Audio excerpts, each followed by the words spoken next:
Oi, turma! Hoje a gente vai falar sobre a teoria da evolução e geologia, tá?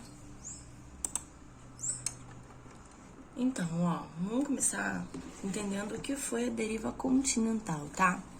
A deriva continental é um movimento lento que os continentes realizam ao longo do tempo, tá? Uma das evidências da evolução é esse fator da deriva continental. Esse deslocamento influenciou as distribuições dos seres vivos em diferentes regiões da Terra, contribuindo para o desaparecimento e o surgimento das espécies conforme foi ocorrendo a deriva. A gente tem aqui o supercontinente, que é a Pangeia, há 250 milhões de anos atrás, que foi um continente que se formou a partir de outros movimentos.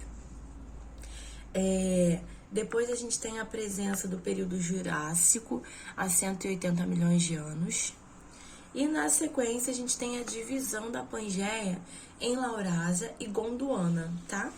Isso aí já aconteceu há 120 milhões de anos atrás. Após a divisão do supercontinente, determinadas espécies passaram a ser encontradas somente em um dos lados, onde elas ficaram melhor adaptadas, tá? Aí a gente tem o mamute, que é o símbolo da Era do Gelo, né? Durante a última Era do Gelo, grandes geleiras separaram as populações, contribuindo para a formação de diferentes espécies. Os fósseis, eles são extremamente importantes também para registro de evidência da evolução.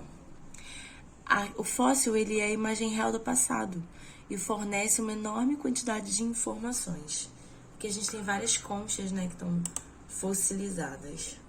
Nos fósseis, a gente encontra uma sucessão de apontamentos de presença de organismos em camadas geológicas distintas, o que sugere uma história de desenvolvimento de uma espécie para outra. Vai contando realmente a história do objeto encontrado, né, do fóssil encontrado. Então, aqui, por exemplo, a gente tem uma imagem que mostra a parte pélvica e os membros inferiores. A própria baleia jubarte, ela ainda tem a formação dessa parte, né? Já que ela está originada de um mamífero.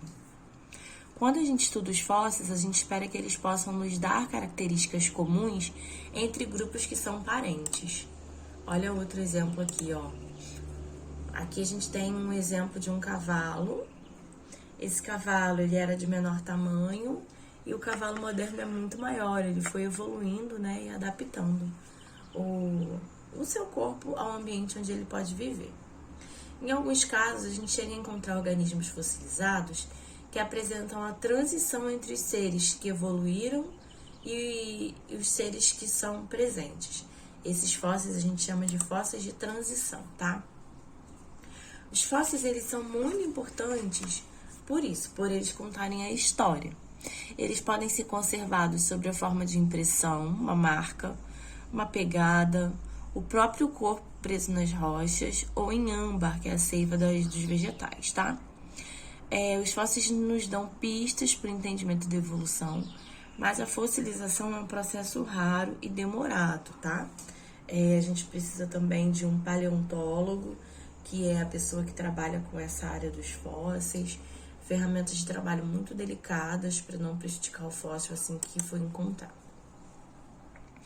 A adaptação dos seres vivos, ela permite que somente os melhores adaptados sobrevivam às mudanças climáticas, predadores, competição e etc. Somente o melhor adaptado vai sobreviver, tá? A adaptação faz parte do processo de seleção natural que o Darwin já falava pra gente. As plantas, elas também vão possuir adaptações que vão permitir a sua sobrevivência em determinadas áreas. Aqui a gente tem flores de gramas que são mais altas para que suas sementes sejam levadas pelo vento, tá? O comportamento também é uma adaptação importante. Aqui nos suricatos, a gente tem a observação, né, de que uma família fica vigiando enquanto outras famílias estão escondidas na toca. E aí eles fazem um revezamento para vigiar essa toca, tá? Outras questões adaptativas são a camuflagem e o mimetismo. A camuflagem, ela ocorre quando o ser vivo possui características corporais que o tornam semelhantes ao ambiente onde ele vive. Aqui a gente tem um sapinho, tá bem parecido com o ambiente, um bicho folha, e aqui a gente tem uma borboleta. Esses animais, eles se camuflam porque dessa forma eles conseguem despistar os predadores, tá? O mimetismo é diferente. O mimetismo é a semelhança entre duas espécies diferentes, de modo que a característica que compartilham é reconhecida por outras espécies. Aqui, ó, parece uma abelha, mas na verdade é uma flor. Ela tem esse formato parecido com o de uma abelha, para que outras abelhas cheguem ali e acabem polinizando, tá? Aqui a gente tem uma cobra coral verdadeira e uma cobra coral falsa. A falsa não tem sequer nenhuma peçonha, mas ela aparentemente dá medo, né? Então são os animais e os vegetais que vão se parecer com outros para que a pessoa, o predador, tenha medo deles.